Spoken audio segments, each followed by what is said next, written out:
Today we're talking all about milk, which is a hot topic because there's a lot of confusion about which milk you should have, which is healthy, which is not healthy. So we're gonna clear up some of that confusion today. If you don't already know me, my name is Leah Barrick. I am a functional nutritionist that specializes in helping women balance hormones, improve metabolism, decrease stress, and just feel better overall in their bodies. So there's a lot of confusion about milk, right? If you've ever stood in the milk aisle or grocery store, you're probably overwhelmed with choices.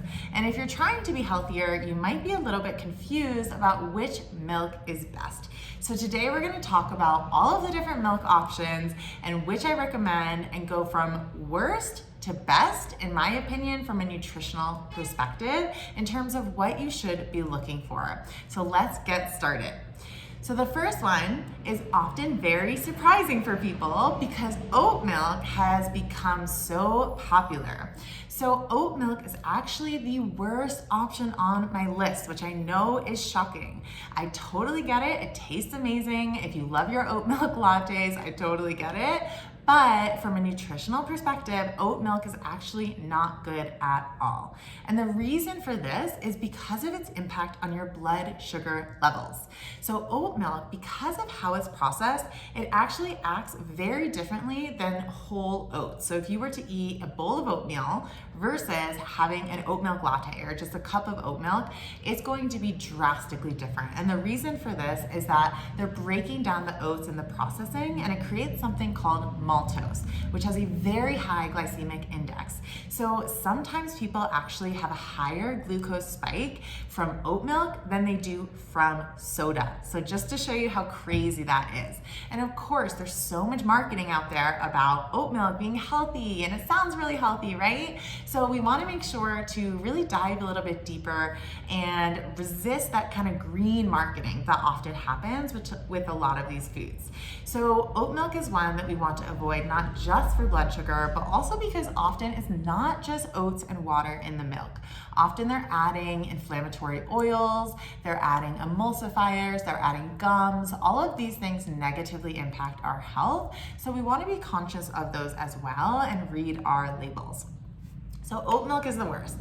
The next one I'm going to talk about is rice milk. So this one's much less popular, so I'm not going to spend a lot of time on it, except to say, similarly to oat milk, it will spike your blood sugar, similar to how a body is going to respond differently from rice milk to whole rice, because it's just processed even more. So it's gonna lead to more of a spike in blood sugar. And blood sugar is absolutely essential to get balance, especially if you're dealing with any kind of hormonal imbalances or fatigue or mood issues or weight gain even. All of these things are impacted directly by blood sugar. So we really want to pay attention to how these foods are impacting our blood sugar levels.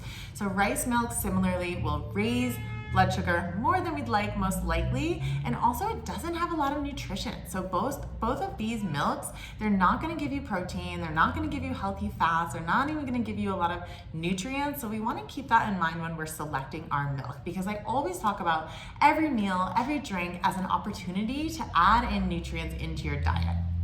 So we've done our oat milk, we've done our rice milk. Let's talk about some of those dairy-free milks. So a lot of people are trying to go dairy-free for a variety of different reasons.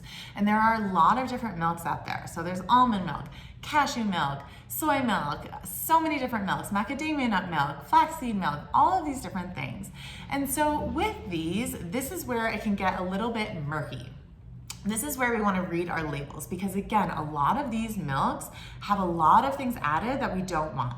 First and foremost, sugar. So we always want to make sure that if we're choosing one of these milks, it doesn't have sugar. So if it's added sugar, they might also add, again, emulsifiers, which basically just helps the milk kind of stay together. Naturally, if you've made your own milk, you might have noticed that it typically separates.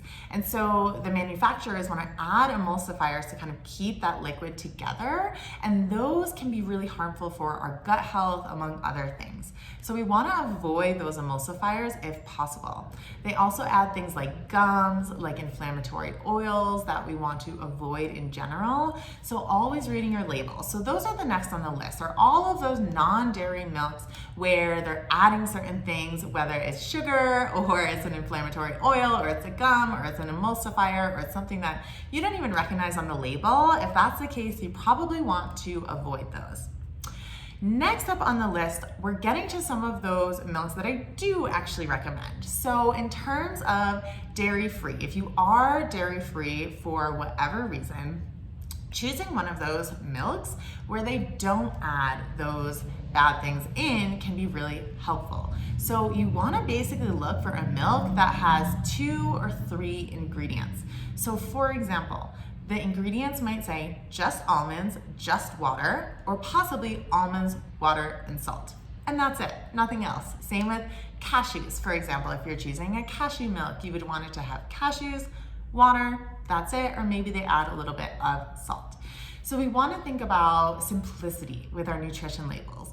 And you can also make your own. So this is something I really recommend. It's so much easier than most people realize. You can make your own hemp seed milk, you can make almond milk, cashew milk. Really easy to make these. Some of them do require soaking overnight. So for example, like hemp seeds is a really easy one that you can mix with water, blend up really well. You will want to have a good blender for this, so something like a Vitamix. But making your own, you can control exactly what's in it. So that's what I would recommend next for someone who can't tolerate dairy. The next on the list is actually cow's milk dairy in milk form. So either cow's milk, or you could choose sheep's milk or goat milk if you don't mind the taste. And we'll talk about the difference between those two, but from a nutritional perspective, ideally, if it's accessible to you, getting organic grass-fed milk, if you tolerate dairy, is going to be the most nutritious because it's going to have so many more nutrients. It's going to have protein, it's going to have healthy fats, especially if the cows were grass-fed, and those are all very supportive to health. Now, I totally understand that some people might not tolerate dairy, whether it's lactose intolerance, which is actually a totally separate thing from dairy sensitivity, which tends to be more so some imbalances in the gut. If it's a lactose problem, you can opt for lactose-free milk if that's something you want to try. If it's more of a dairy sensitivity, so maybe you get some symptomology, skin issues, hormonal issues, you just don't feel so great when you have it, switching to an A2 dairy can be helpful. Now, most conventional dairy is what we call A1 dairy, and this can contribute to inflammation in some people, depending on the person. We're all very unique. This is something I work on with my clients, is really figuring out, like, what does your body want? What does your body need? What works for your specific body? Because it's probably not gonna work for the person next to you or the person next to them. So we wanna really personalize our nutrition. But in a general sense, A1 dairy, which is your typical milk, ice cream, yogurt, cheese, that kind of thing, can cause problems for some people. A2 dairy, on the other hand, tends to be easier to digest. So A2 dairy is goat, sheep, buffalo, and a certain breed of cow. So you'll notice at the grocery store, and it's becoming even more common, I've seen it at more and more grocery stores because more people are figuring this out, it will say A2/A2 on the carton. So you'll know if it's an A2 dairy, and you can experiment with that if you're looking for an A2 milk or a creamer for your coffee, even things like yogurt and cheese. But of course, if it comes from a goat or a sheep, it's just naturally A2. So they're not gonna advertise that on there. But from a nutrition perspective, when we're looking at what are the nutrients in this, you're gonna get way more bang for your buck from milk rather than a plant-based milk. However, I completely understand that not all humans do tolerate dairy well. So in that case, you might wanna choose one of those dairy-free options with minimal ingredients or make your own. One other one that I will bring up that tends to be very controversial is soy milk. So if you do choose to use soy milk, just make sure it's an organic soy milk because most of the soy in the United States is genetically modified. So if you want to use soy milk, you will actually get a bit more protein than you would from some of those other almond milk, cashew milk, hemp milk type milks. So that's something to keep in mind if your goal is to up your protein and you feel okay having soy. So that was a lot of information. I know it can be really confusing, but I hope that this has cleared up some of that milk confusion for you.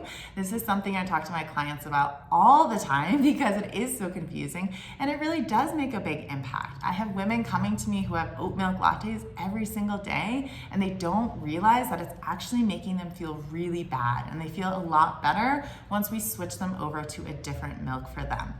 So I hope you found this helpful. If you did, make sure to like and subscribe, hit that bell so you get notified next time I have a video, and I will see you next time.